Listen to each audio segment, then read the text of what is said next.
En nombre de la Cámara Costarricense Norteamericana de Comercio, AmCham, les damos la más cordial bienvenida al Foro Elecciones 2014, discusión del eje económico de los programas de gobierno.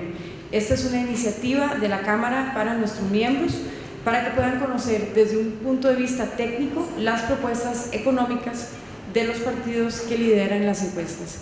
Quisiera dar la bienvenida a nuestros panelistas, don Helio Fallas del Partido Acción Ciudadana, don Sergio Reuben del Partido Frente Amplio, don Antonio Álvarez de Santi del Partido Liberación Nacional, don Telmo Vargas del Partido Movimiento Libertario y don Jorge Corrales del Partido Unidad Social Cristiana, así como a nuestro moderador de esta mañana, el economista Alberto Franco. Los voy a dejar ahora con unas breves palabras del presidente de la Cámara, don Steve Aronson. Antes quisiera decirles que hay internet disponible dentro de la sala, dice AmCham, no tiene clave de acceso, nada más entran y vamos a estar recibiendo preguntas por escrito o pueden hacerlas en el correo electrónico amchamtico@gmail.com. Don Steve.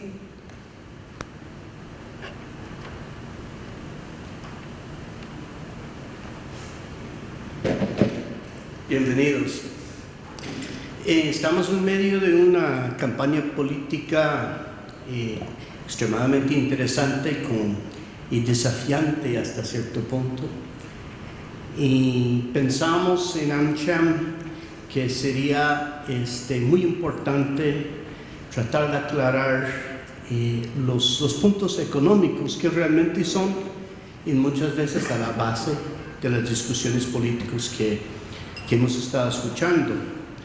Costa Rica tiene una tradición muy larga de buenos economistas. Si uno piensa los últimos 30 años, que ha sido los 30 años ha sido un tema en la internet y en Facebook y en YouTube. Durante esta campaña, si pensamos en los últimos 30 años, este país era un país que dependía de la exportación de banano y café y otras materias primas, y el país que tenemos ahora tiene una economía extremadamente diferente y con un PNB que casi que ha quintuplicado en ese periodo.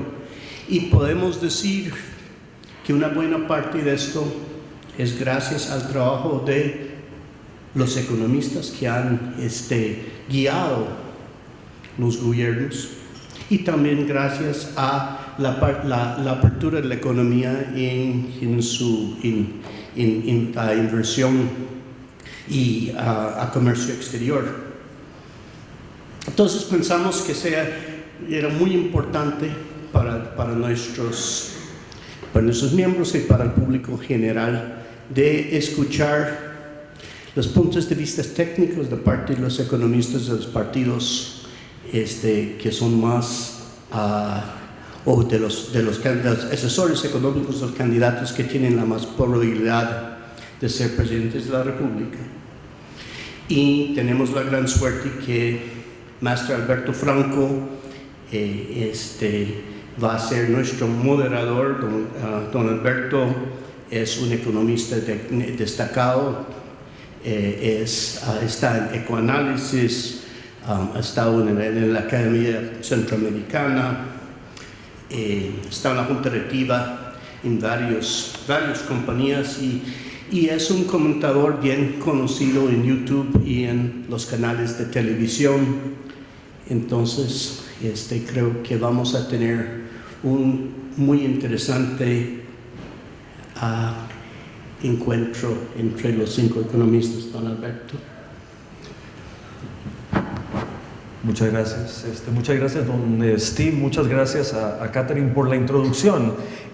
Vamos a describir muy rápidamente la dinámica de la actividad de hoy. Vamos a manejar básicamente un par de bloques. En el primer bloque vamos a tratar temas relacionados con la estabilidad macroeconómica del país. En ese bloque vamos a tratar básicamente los siguientes temas: el tema de la inflación y el papel del Banco Central, el tema del tipo de cambio y la política cambiaria, el tema del déficit fiscal y por último el tema de las tasas de interés. Habrá 4 preguntas concretas, una sobre cada uno de esos temas para todos los participantes, y cada uno de ellos tendrá 2 minutos o menos para atender cada una de esas consultas.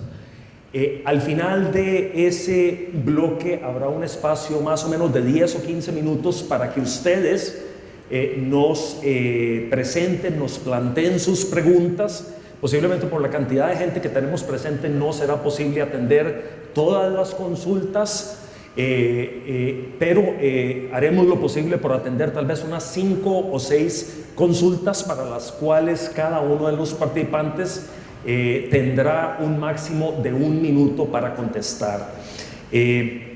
Una vez concluido ese primer bloque, iremos a un café durante unos 10-15 minutos y retornaremos a un segundo bloque donde trataremos temas relacionados con la reactivación, con el aceleramiento del crecimiento económico en Costa Rica.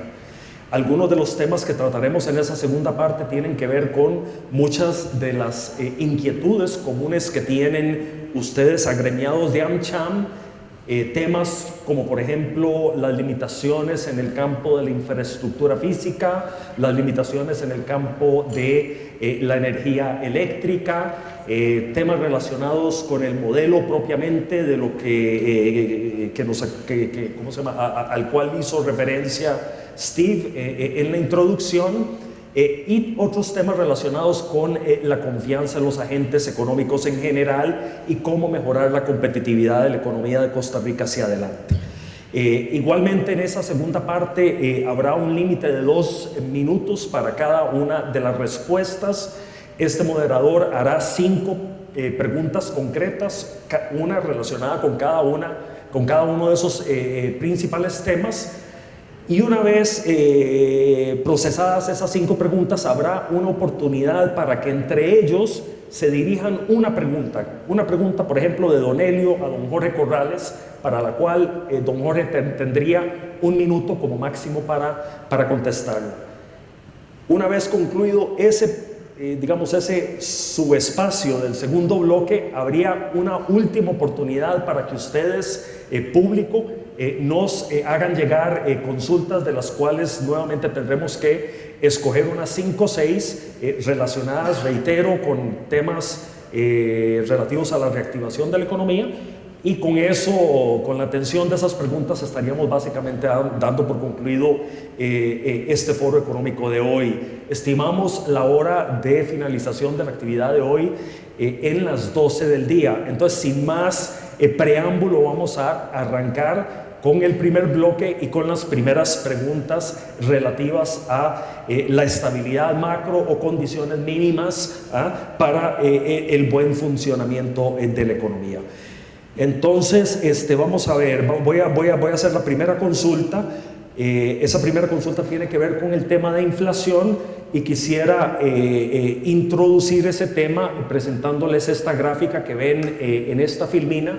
Tal vez no la van a poder ver tan claramente los señores participantes, pero esa filmina básicamente lo que muestra es la evolución de la inflación medida por el índice de precios al consumidor y el índice subyacente de inflación en los últimos 3 o 4 años, donde claramente me parece que hay una tendencia a la baja en ambos indicadores. Entonces la pregunta concreta va en el siguiente sentido. Señores, vamos a empezar por don Jorge Corrales y vamos a venir en esta dirección primero. Don Jorge, la inflación ha venido a la baja en los últimos 5 años y cerró el año pasado en 3.7 según el IPC.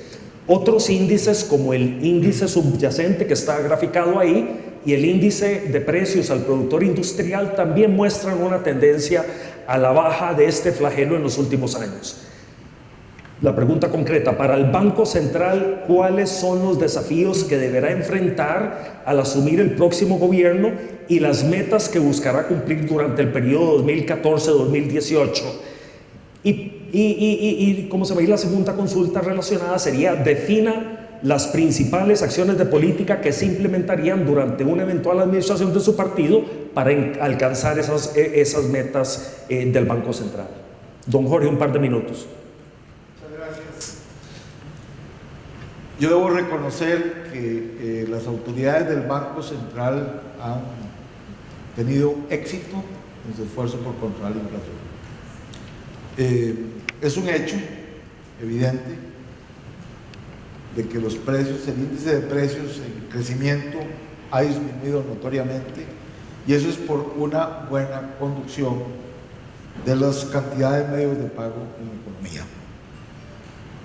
Eso es necesario reconocerlo, no todo es malo.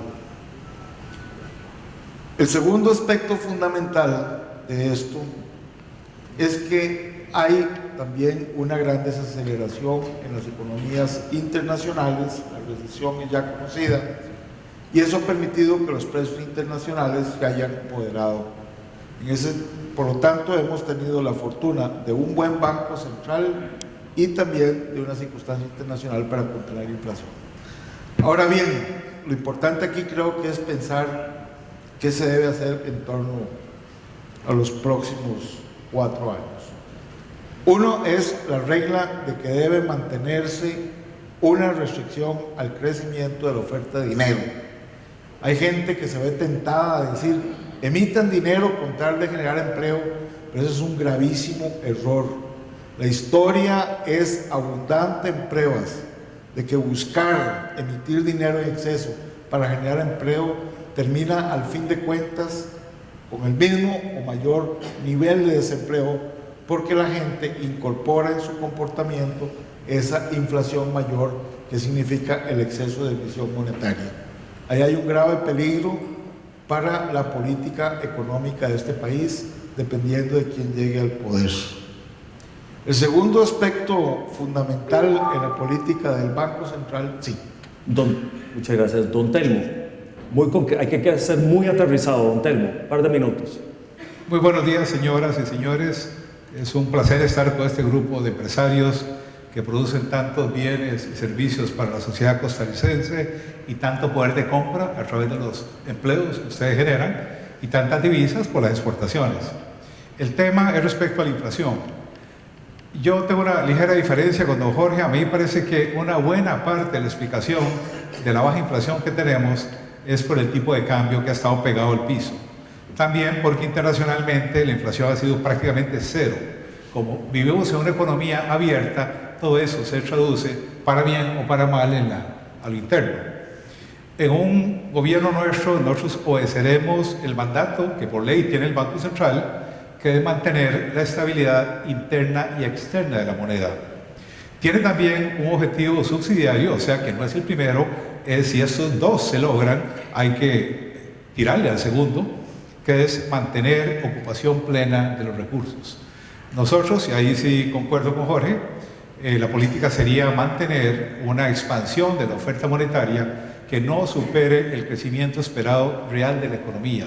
Si la economía va en términos reales a crecer 7%, todo lo que se inyecte de liquidez más allá del 7% es inflación. La meta nuestra entonces es inflación controlada, baja, para que no suman los costos más de lo que puede subir el tipo de cambio.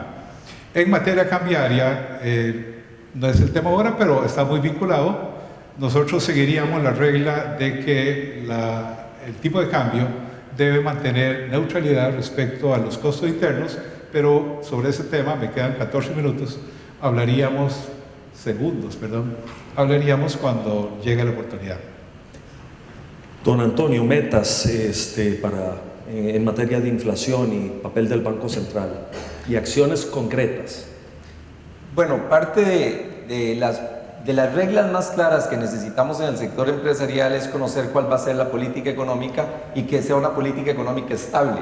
No necesitamos ni queremos cambios abruptos, sino por el contrario, generar estabilidad para que podamos tener nuestras proyecciones, nuestro crecimiento empresarial, los flujos de caja de una manera estable, que sepamos a qué nos vamos a tener. Desde esa perspectiva, la regla número 1 será una política económica clara y transparente, conocida por el sector empresarial. En materia inflacionaria, la idea es que el Banco Central siga con mano fuerte controlando la inflación y establecemos como parámetros que andaremos por un nivel de 4% como tasa de crecimiento de los precios o como tasa de inflación proyectada para el año 2014. ¿Y cómo lograrlo? Primero, defendiendo la autonomía del Banco Central. Vamos a hacer y a mantener el principio de que el Banco Central debe ser autónomo y de que debemos de definir la política monetaria y las posiciones del Banco Central con criterios económicos y no con criterios políticos. Y respetaremos las reglas que se establecieron en la ley orgánica del Banco Central, que tuve el honor de participar en su redacción y firmarla como presidente de la Asamblea Legislativa para defender la autonomía del Banco Central. Sí creemos que hay además otros temas que no tienen que ver y no tienen relación directa con el Banco Central, pero que son fundamentales para controlar la inflación, que es el rol que va a jugar la ARECEP. Y abogamos por un cambio en la fijación de tarifas en el sistema de costos más rendimiento mínimo deseado para establecer los precios en los servicios, porque ese es un disparador de la inflación y eso promueve la ineficiencia en las instituciones y cada vez que el ICE aumenta sus costos, simplemente los pasa a la factura al consumidor y estamos en contra de que sigamos con esas políticas de fijaciones de precios y de regulación por parte de ARECEP para poder establecer y cumplir la meta inflacionaria que tiene el Banco Central.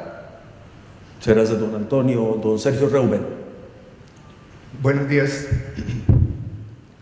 Primero quiero felicitar a la American Cham por haber organizado esta actividad que me parece muy importante y principalmente importante para nosotros participar con un grupo de empresarios como ustedes para aclarar muchos puntos que se han venido levantando alrededor de la propuesta que viene haciendo el Frente Amplio, de la propuesta económica.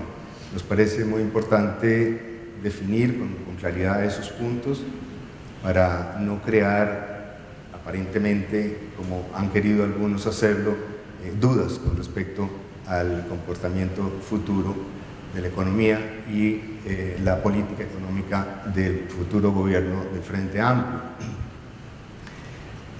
Nosotros creemos muy importante revisar la estructura económica actual, reorientar la estructura económica actual con el objeto de reducir las desigualdades que ha generado el modelo económico actual. Y yo creo que eso se puede hacer sin necesidad de transformar o revisar completamente el modelo.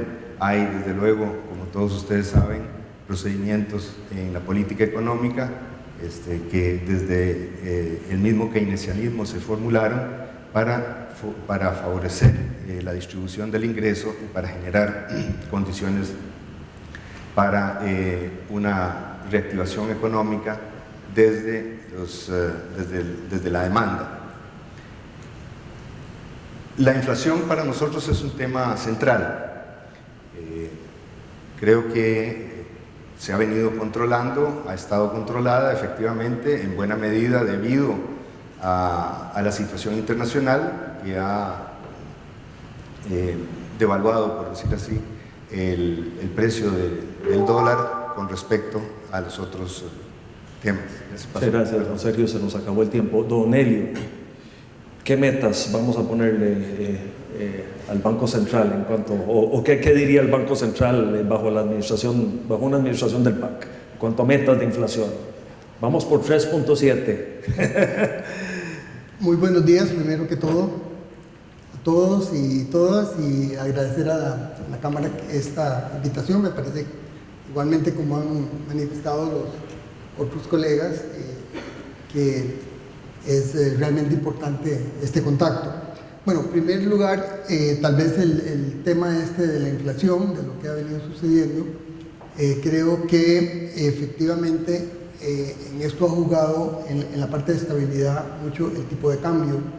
Entonces esto, si bien la inflación ha bajado mucho y eso es apropiado, también nos queda debiendo, por decir así, en la parte de las exportaciones y en la parte del sector turismo. De manera que en un programa que tenemos contemplado por el PAC, habría también un tipo de cambio administrado para, de alguna manera, no quitar, digamos, los incentivos a las exportaciones Por supuesto, teniendo ese cuidado de que ya se nos pueda revertir y en términos de inflación, sino que preferimos tal vez una inflación un poquito más alta, pero con más crecimiento y más empleo. Entonces, el tema ahí sería inflación, digamos, tipo de cambio administrado y una inflación también controlada. En relación con los precios que han venido creciendo más, tenemos que los precios que son regulados por ARECEP son los que han venido creciendo más. Entonces ahí igualmente, como se mencionó antes, nos parece que un punto fundamental es entrarle al tema de la fijación de los precios de ARECEP, con el propósito de verificar bien cuál es el procedimiento que están siguiendo. Entiendo que ahora están por arreglar, digamos, las formas de calcular las tarifas, pero me parece que eso está apenas empezando. Bueno, se nos agotó el tiempo. Bueno, muchas gracias a todos por la respuesta a esta primera pregunta, y vamos a la segunda pregunta, sobre la cual algunos de ustedes ya han hecho alguna referencia sobre este tema, y tiene que ver con el tipo de cambio. Saben ustedes muy bien que hace 7 años se modificó la política cambiaria del país y se implementó un régimen de bandas cambiarias.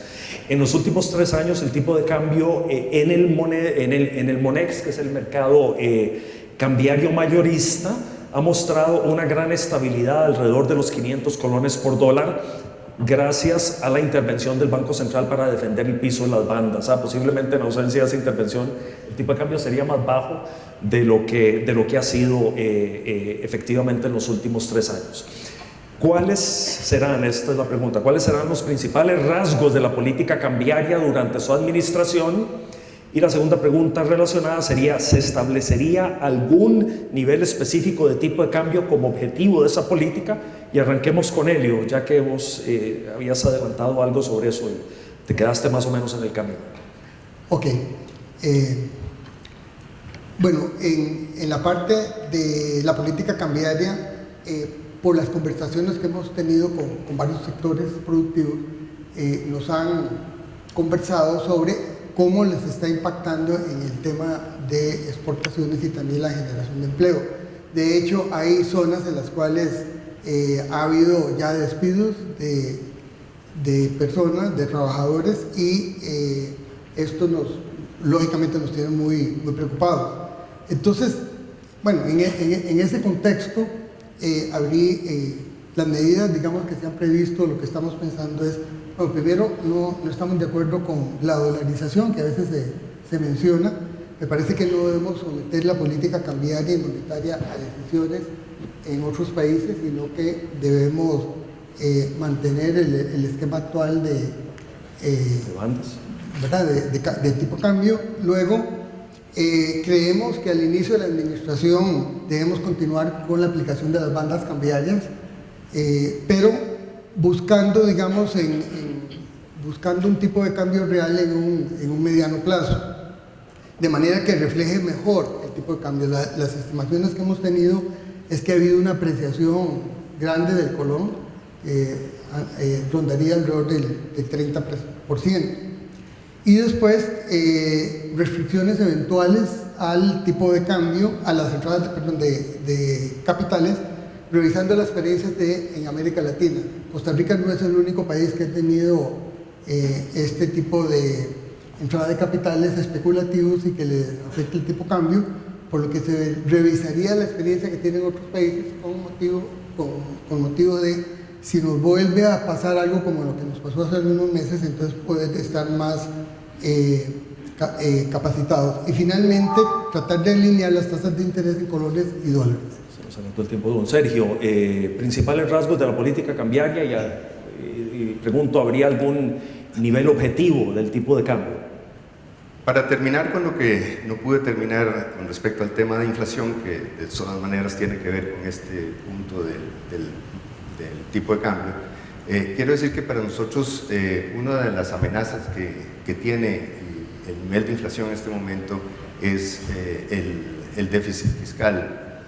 Por eso nosotros estamos pensando en llevar a cabo una reforma tributaria de manera de acarrear más recursos al Estado a fin de evitar que este Estado en el mercado de capitales pueda levantar las tasas de interés y pueda implicar también aumentos en los precios. Con respecto al tipo de cambio, nosotros sí estamos pensando en conservar el sistema de bandas. Pensamos que ha funcionado hasta cierto punto. Es cierto que en los últimos años se ha pegado la banda, el tipo a la banda al piso, a la banda inferior, y eso no nos parece conveniente.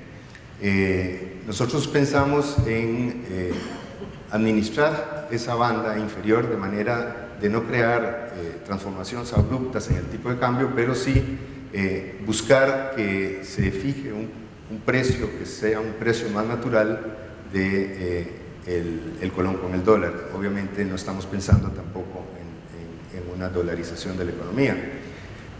Nosotros pensamos que es importante administrar esa banda para efectos de darle una mejor asignación a los recursos que el país está utilizando, porque creemos que en este momento se están subvencionando algunos sectores que no están efectivamente cumpliendo con las funciones de creación de riqueza. Y con una administración de la banda nos parece que podemos resolver este problema. Muchas gracias, Antonio. Muchas gracias. Yo presido el Grupo Calinda, que pertenece a mi familia y es el segundo exportador de banano de Costa Rica, exportador privado costarricense, y he vivido de cerca los problemas que hemos tenido con el tipo de cambio y hemos tenido que competir a base de productividad, pero esa productividad tiene un techo y no es tan fácil seguir compitiendo exclusivamente a base de productividad, y nuestros márgenes se han ido reduciendo y hemos logrado sobrevivir por eficiencia, pero no todos tienen el tamaño y la economía de escala para poder hacerlo. Desde ese punto de vista sí creemos en una política cambiaria que debemos de mantenerla dentro de lo que ha sido la flotación administrada. Defendemos el piso de la banda y creemos que debemos de mantenerlo, porque de lo contrario podemos desmantelar al sector exportador y al sector de zonas francas si no logramos sostener para mantener esos niveles de competitividad, y estamos muy claros de que el Banco Central debe de mantener en la medida en que podamos sostener esa banda mínima del tipo de cambio. No obstante, vemos señales en la economía de que ya el dólar va a empezar a despegarse del piso y que tendrá un nivel de depreciación el colón, y por supuesto le dará competitividad al sector exportador, al sector de zonas francas, al sector de turismo. Pero creemos que hay políticas además públicas que debemos de implementar, como el control de los capitales golondrina, que han venido a generar un daño importante en la economía y que han inyectado dólares innecesariamente, que no generan una estabilidad importante al país, pero nos han venido afectando el tipo de cambio, y creemos que esa debe ser una política a mantener. Igualmente, abogamos porque el Banco Central mantenga la disminución en la tasa de interés para que podamos hacer menos atractiva la inversión de esos capitales golondrina en Costa Rica y podamos evitar esas distorsiones que están afectando el tipo de cambio. Pero nuestra propuesta es mantener el régimen actual defendiendo el piso del tipo de cambio. Muchas gracias, don Telmo. ¿Qué en política cambiaria? El tipo de cambio en una economía abierta al comercio exterior como la nuestra, altamente abierta, es el cordón umbilical que la vincula con el resto del mundo. Un tipo de cambio altísimo haría que exportemos mucho, un tipo de cambio baje, si baja más de lo que debe bajar, digamos a 100, haría que importemos prácticamente todo. Uno mata todo el sector productivo con un tipo de cambio arbitrario. Filosóficamente nosotros consideramos el tipo de cambio como un precio importante, pero un precio que debe ser definido por la oferta y la demanda. Lo que pasa es que actualmente el mercado externo está distorsionado, tiene una serie de eventos únicos que han hecho que haya llegado a Costa Rica más cantidad de dólares de la que era lo usual. Tan es así que aquí ha habido una inflación alta y sin embargo el tipo de cambio, como lo ven ahí, está pegadito al piso, no reacciona a la inflación. Inclusive ha habido un déficit fiscal alto y no se refleja. Eso lo que quiere decir es que hay una variable externa, que es una gran cantidad una gran liquidez internacional que está afectando el tipo de cambio. Por eso entonces nosotros proponemos por ahora seguir con el sistema de bandas para que el sector exportador no pierda competitividad o al menos reducir esa pérdida de competitividad. Para esa parte, vuelvo a lo inicial, hay que mantener una inflación lo más baja posible. Si se mantiene una inflación lo más baja posible, se puede mantener también tasas de interés bajas, pero no es posible mantener tasas de interés bajas si la inflación es alta. De modo que todo eso está amarrado. Y si conforme este entorno internacional se va volviendo a su normalidad, y el tipo de cambio empieza a flotar dentro de la banda, la política nuestra es, de ser necesario, si hay variaciones muy abruptas, tener intervenciones intrabanda, pero intervenciones limpias, o sea, preanunciadas. Pero quisiéramos que en general el tipo de cambio lo defina la oferta y la demanda como debe ser. Don Jorge. Bueno, no difiero mucho yo de Telmo. Estoy básicamente de acuerdo con esa posición. Yo creo que el problema que ha tenido el país es que se llegó a un límite de la banda y lo que hubiera sido deseable era ampliar esa banda para dejar que de nuevo el equilibrio se definiera según los mercados. Pero tardó mucho tiempo en este país de darse cuenta que se tenía un tipo de intereses que estaba promoviendo la entrada de capitales totalmente atraídos por ese diferencial en favor del dinero de afuera hacia este país, y eso obviamente provocaba problemas en el tipo de cambio y afectaba indebidamente, por esa razón, a los exportadores. Por eso yo creo que sí es necesario tener bandas más amplias, aunque yo creo que efectivamente, como lo dijo don Antonio, posiblemente el tipo de cambio vuelva a subir dadas las condiciones internacionales. El problema aquí es que el Banco Central muchas veces actúa ya cuando ya las cosas han sucedido, cuando ya las cosas se han presentado, porque no tiene la capacidad de tener el conocimiento para anticipar todos los hechos. Al tener una banda más flexible, puede entonces ajustarse los tipos de cambio en lo deseable. Adicionado a eso, en cuanto al tipo de cambio, yo creo que por sí solo va a permitir los ajustes necesarios en nuestra estructura productiva, que ya lo ha hecho, porque lo que se dijo del ajuste de la productividad, del esfuerzo del empresario para ajustarse a un tipo de cambio indebido ha sido muy intenso, pero no debe seguirse pensando en esa posibilidad. Eso ya es inexistente, en mi opinión. Muchas gracias. Antes de hacer las dos siguientes preguntas de este bloque, quisiera recordarles que pueden ir haciendo sus preguntas y hacérselas llegar o entregárselas a las asistentes que están al fondo del salón, y ellas nos las harán llegar a nosotros para poder procesarlas una vez que completemos las dos preguntas que siguen de este bloque. Bueno, vamos a pasar rápidamente al tema de las finanzas públicas. Quizás a mi criterio uno de los retos en la parte económica más grueso que enfrentará la siguiente administración. Y aquí traigo un par de gráficos. El primero muestra el comportamiento del déficit del gobierno central, que como ven pasa de ser, es más, un excedente, era un excedente, teníamos un superávit equivalente a 0.6% del Producto Interno Bruto en el 2007, y para este año que acaba de pasar la estimación inicial es que el faltante del gobierno central habría sido equivalente a 5.2, un giro en la fortuna fiscal del país enorme. Este otro gráfico que muestro aquí muestra básicamente el comportamiento tanto de los ingresos como de los gastos como proporción del Producto Interno Bruto, y ese gráfico muestra básicamente dos cosas. Primero, que el déficit se explica casi que mayormente por un incremento en el gasto relativo al Producto Interno Bruto, y en menor medida por una caída en la carga tributaria o la recaudación tributaria medida como ingresos fiscales relativo al Producto Interno Bruto. Dicho eso, las consultas muy concretas serían las siguientes. Vamos a arrancar por don Antonio Álvarez. ¿Cuáles medidas concretas propone su partido para eliminar esta problemática que acabo de describir? Y segundo, ¿cuál sería la meta del déficit fiscal como proporción del PIB que establecería una administración del Partido Liberación Nacional? Bueno, nosotros tendríamos como meta para tener el déficit fiscal con respecto al PIB del 2%. Y para eso establecemos básicamente una serie de medidas orientadas en 3 áreas. El control del gasto, que por supuesto no vamos a dedicarle mucho tiempo hoy aquí, pero que significa que el gasto público sea eficiente y a donde corresponda y se limiten los gastos superfluos y el desperdicio.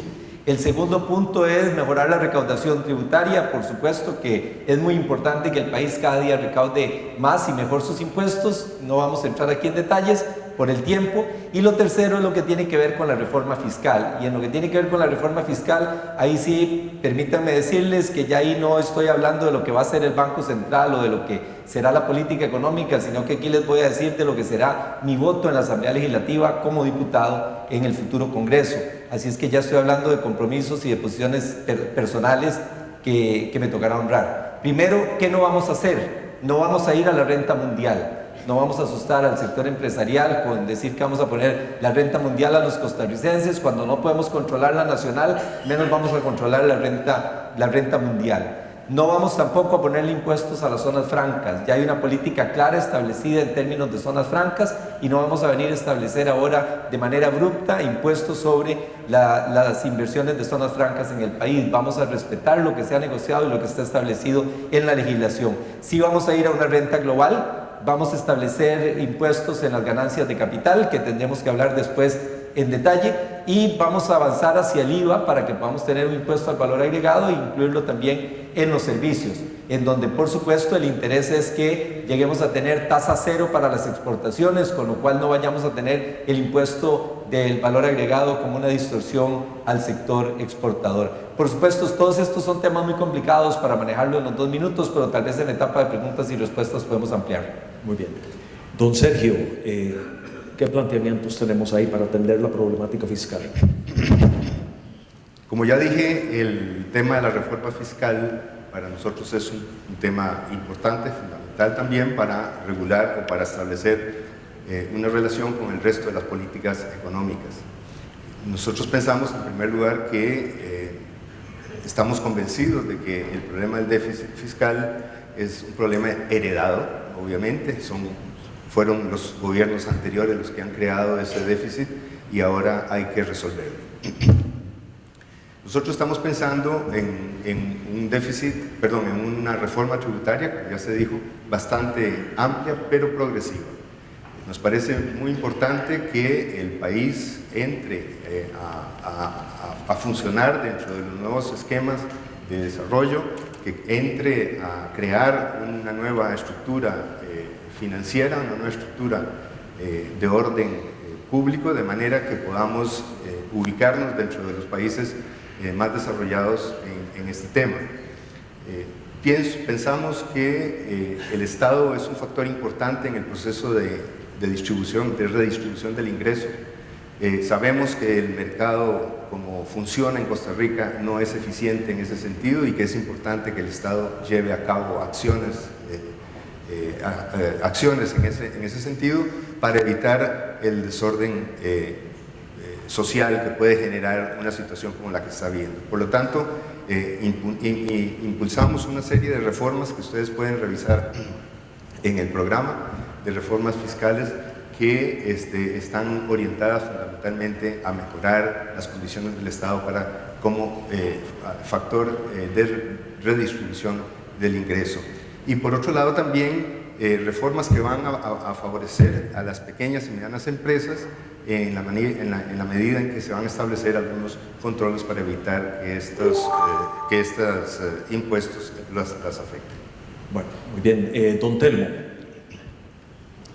Nosotros somos conscientes de que, prenda el micrófono, pero somos conscientes del mal del déficit fiscal porque se manifiesta en endeudamiento creciente del gobierno. Y conforme el gobierno crezca más, la carga de intereses va a subir por 2 razones. 1, porque sube el principal, y 2, porque sube el interés que le cobran, porque cada vez es más riesgoso. Conforme aumente la carga de intereses, al gobierno le queda menos plata para hacer obra social, porque hay un estrujamiento.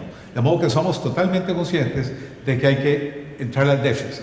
Sin embargo, como mostró aquí la gráfica, el déficit ha sido provocado por aumento en el gasto.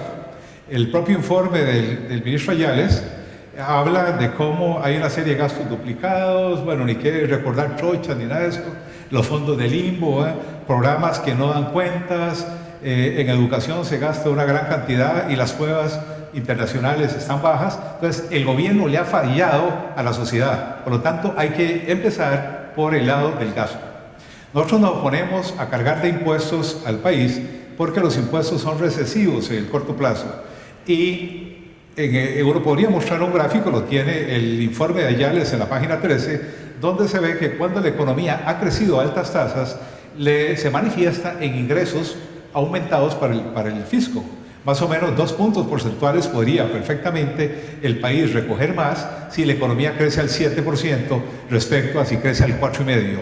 De modo nosotros confiamos en el crecimiento económico para resolver eso, en el control del gasto, en cobrar mejor los impuestos que existan, ¿verdad?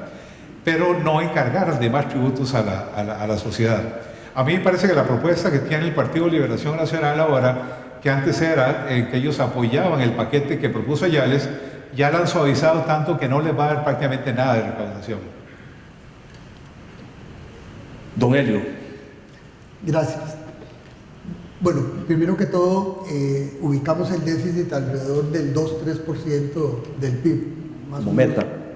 Como meta, exactamente. Al final de la administración. Al final, bueno, digamos que desde el arranque, pero digamos con una serie de medidas que ya voy a explicar, pero al final andaría al 2-3%. Las medidas serían las siguientes. Fundamentalmente, estamos pensando un plan de emergencia fiscal para los 2 primeros años y que a su vez contemple 2 tipos de medidas. Unas que serían las mejoras en recaudación y las otras la revisión y mayor eficiencia en gastos.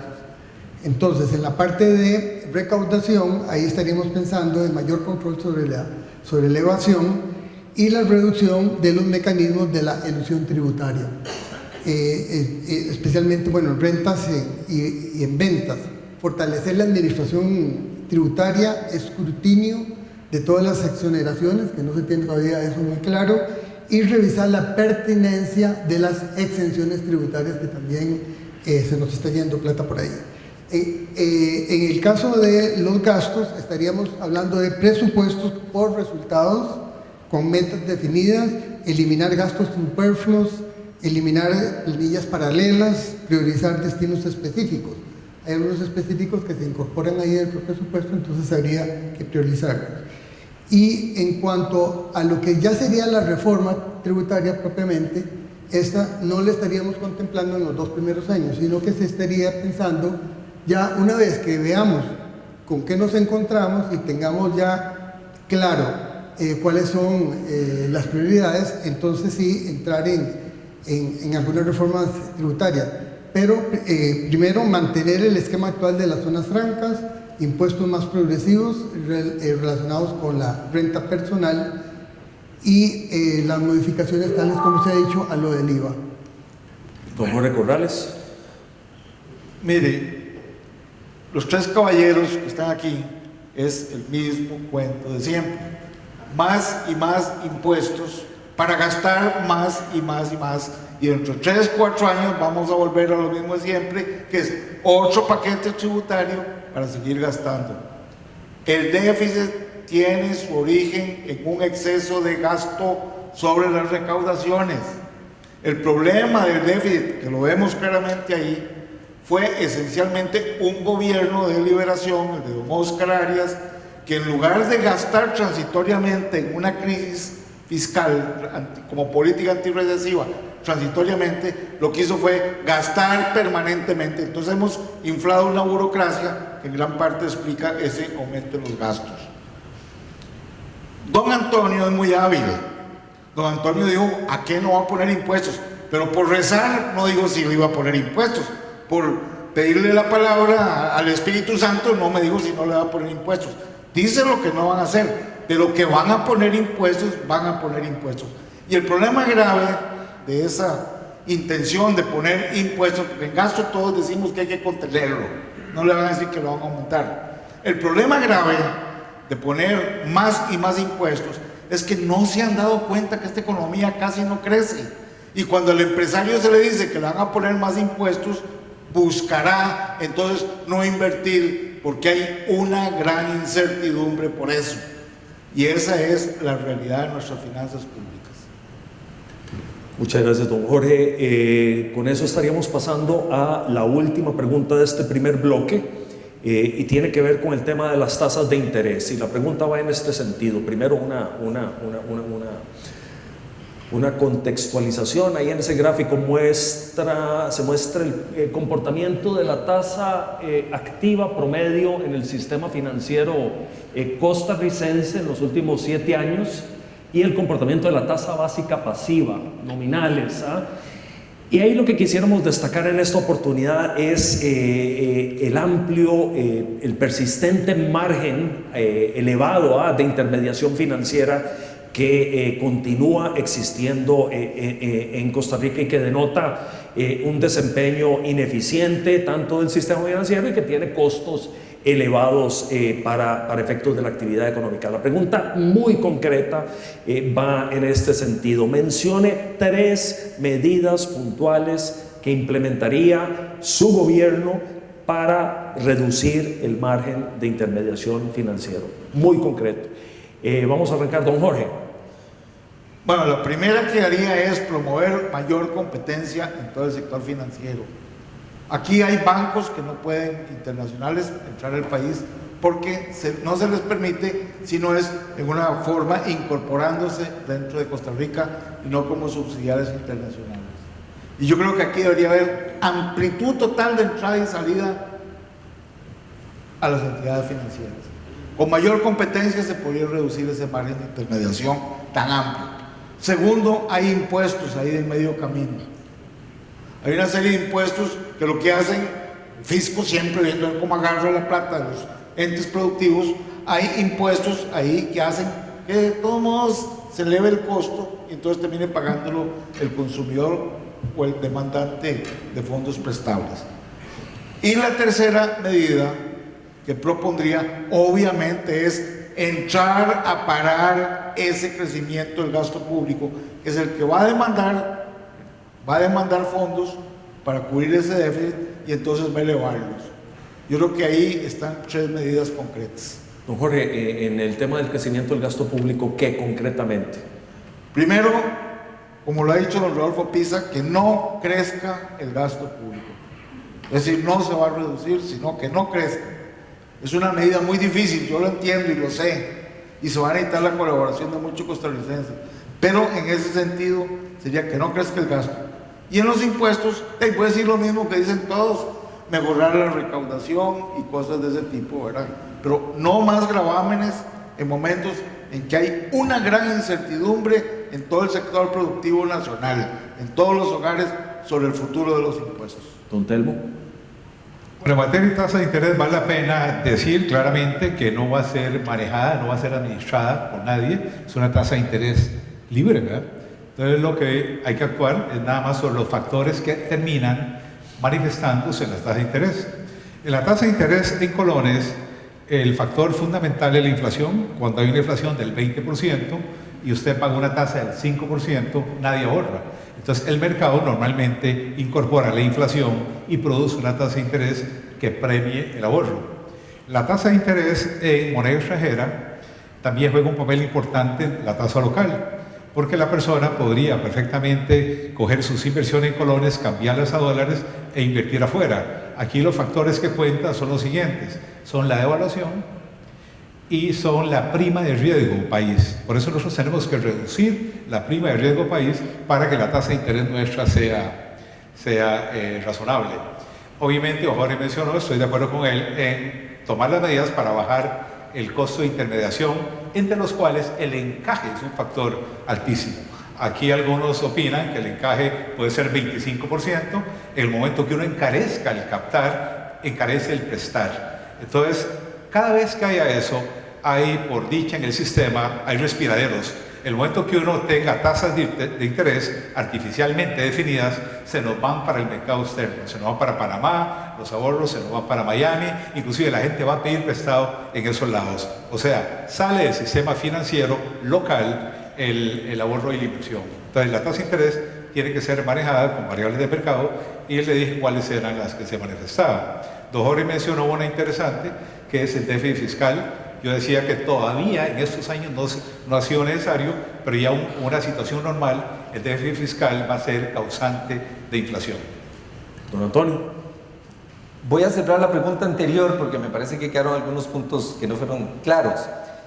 Cuando uno va a ganar las elecciones, tiene que ser muy serio. Cuando uno no va a ganar las elecciones, puede decir cosas que después no tiene que cumplir. Y es muy fácil decir, no voy a subir los impuestos, si uno sabe que no va a estar sentado en esa silla y que cuando han estado sentados los han subido. Lo que sí les puedo decir es que no hay nada más difícil que ir a una campaña política y decir que van a tener que revisarse los impuestos. Eso no gana votos, pero sí somos serios. ¿Y para qué les vamos a mentir? Para que cuando lleguemos a Zapote, el 8 de mayo, digamos, la situación está tan difícil que ahora hay que revisar los impuestos. Queremos entender que por esos dobles discursos no han pasado los planes fiscales de don Abel Pacheco del Partido Unidad y el que se impulsó en la administración Arias y el que se impulsó en esta administración. Es mejor ser transparente con la gente e ir a gobernar con la verdad. Y se los puedo decir, no hay nada más difícil que pedir un voto diciendo voy a tener que aumentar sus impuestos. Lo ideal sería lo contrario, pero en esto hay que gobernar con seriedad. Ahora bien, sobre el tema de la tasa de interés, hay que promover la competencia, que lo hicimos desde el año de 1995 cuando rompimos el monopolio de los bancos públicos y de lo que me siento muy orgulloso de haber impulsado como diputado y de haber firmado esa ley que rompió ese monopolio. Tenemos que promover que existan más bancos, pero no bancos de maletín, que existan bancos regulados que estén rindiendo transparencia ante los órganos de fiscalización que tiene el Estado costarricense. Es importante coordinar con Hacienda los requerimientos económicos para cubrir las necesidades del Estado, para que no esté el mismo gobierno impulsando las tasas de interés hacia arriba, para que no sea Hacienda el que esté impulsando la tasa que después va a tener que pagar el resto del mercado. Coincido plenamente en que hay que revisar la política de encajes, porque es un elemento importante y lo que significa también el peaje para el manejo de las cuentas corrientes, que al final alguien tiene que pagar esa fiesta. Y la tercera medida, no creemos en la limitación al crédito en dólares, que por supuesto eso encarece aún más la colocación de los recursos en el sistema financiero. Don Sergio. La intermediación financiera está altísima, como lo pudimos ver en el gráfico, y el rompimiento del monopolio de los bancos no resolvió ese problema. Siguen presentándose intermediaciones financieras muy altas y altos niveles de ganancia por parte de las entidades financieras y bancarias. Nosotros creemos que es posible reducir la tasa de interés con un instrumento que tiene Costa Rica muy eficaz. Costa Rica tiene el instrumento más eficaz y ya se puso en práctica con una directriz presidencial cuando pidió que se bajaran las tasas de interés y funcionó. ¿Por qué? Porque Costa Rica tiene un sistema bancario donde el principal banco es del Estado. Y nosotros estamos convencidos de que con ese instrumento, con la banca nacional pública, podemos manejar adecuadamente las tasas de interés. ¿Por qué? Porque son bancos muy poderosos y son bancos que tienen capacidad de ejercer en el mercado. Entonces, nuestra propuesta es esa, ¿verdad? Reducir las tasas de interés con una actividad por parte de la banca estatal. Creo que hay margen suficiente en las ganancias y se pueden desde luego también transformar la forma en que se está usando los ingresos por parte de la banca nacional para reducir esos márgenes de ganancia y orientarlos a una reducción de la tasa de interés. Don Elio, ¿qué hacemos con esos márgenes de intermediación? Bueno, tal vez quisiera referirme brevemente también a lo que dijo Jorge. En realidad, por más cálculos que uno le haga, no se sale con los ingresos que ahora se tienen. Y yo le preguntaría a él si lo que en esas medidas que está haciendo, que está proponiendo en la parte fiscal, si quiere mantener o quiere rebajar más bien gastos en salud y en educación. Lo dejo ahí. Con las propuestas de las tasas de interés, bueno, un primer aspecto sería tratar de reducir el costo operativo propiamente de la intermediación de recursos. Un segundo elemento también tiene que ver, bueno, ya se ha mencionado, con la tasa de encaje mínimo legal, condicionada a que los bancos también se comprometan a bajar ese margen de intermediación financiera porque les va a quedar más recursos. Un tercer elemento sería promover más competencia en el mercado financiero de forma que obligue a los intermediarios a ser más eficientes. Y finalmente estaría de acuerdo, bueno, estoy de acuerdo también con lo que se mencionó sobre lo de la prima de riesgo, que se buscaría más bien también reducir, de manera que eso no se transmita, digamos, al sistema financiero en su conjunto. Ok, bueno, muchas gracias. Con esto estaríamos dando por completo el primer panel en lo que respecta a las preguntas provenientes del moderador. Y por razones de tiempo voy a hacer 4 preguntas que nos enviaron ustedes los asistentes, para los cuales cada uno de ustedes tendrá únicamente 1 minuto para contestar. Perdón. La primera tiene que ver con el tema de inflación, que fue el primer tema que tratamos. Y es la siguiente: ¿qué proponen para disminuir el precio de productos básicos como el arroz y la leche, que disfrutan de subsidios o protección que pagan los consumidores, especialmente los consumidores de menos recursos? Vamos a arrancar con don Sergio con esta pregunta. Si los precios de los bienes básicos están regulados, son regulados precisamente para mejorar las condiciones de acceso, para permitir justamente la posibilidad de compra por parte de los sectores más vulnerables. Entonces, yo creo que esa es una política a la que podemos echar mano, ¿no es cierto? Si nosotros tenemos la posibilidad de regular esos precios, pues nosotros podemos bajar esos precios. El asunto aquí está, el problema aquí está en otra dirección, y es que los gobiernos no se han amarrado el cinturón con respecto a algunos productores, ¿no?, particularmente los arroceros, y han permitido que estos precios tengan altísimos niveles. Pero yo creo que un gobierno decidido puede perfectamente reducir esos precios. Don Jorge Corrales. Eso es un error. No, hay que ir a Venezuela para que vean lo que pasa cuando se regulan los precios. Lo que hay que hacer es quitar el arancel a la leche, quitar el arancel al azúcar, de grupos muy poderosos están ahí cerquita, para poder entonces que el consumidor se favorezca. Saben ustedes que solo en el arroz, y en eso estoy de acuerdo, solo en el arroz el 30% del gasto en alimentos de las familias más pobres es en arroz, y aquí lo tienen al doble del precio internacional. ¿Y la leche? ¿Cuál es el arancel de la leche? Casi un 70 y pico %. ¿Por qué la leche de Costa Rica se vende más barato en Dominicana que aquí? Porque este mercado lo tienen protegido.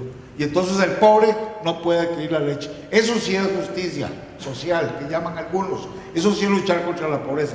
Permitirle, no por medio del control de precios, sino abriendo las fronteras con cero aranceles a un montón de protegidos que muchos han usufructuado de ese privilegio por muchos años. Don Antonio.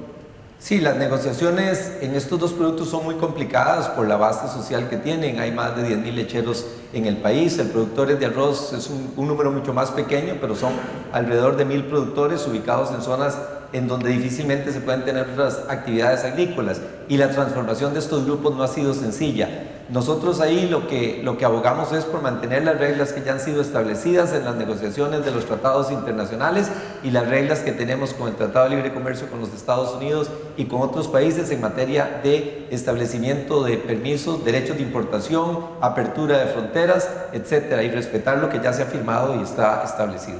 Don Emilio. En el caso del Partido de Acción Ciudadana, nos parece que abrir unilateralmente los aranceles nos parece sumamente peligroso.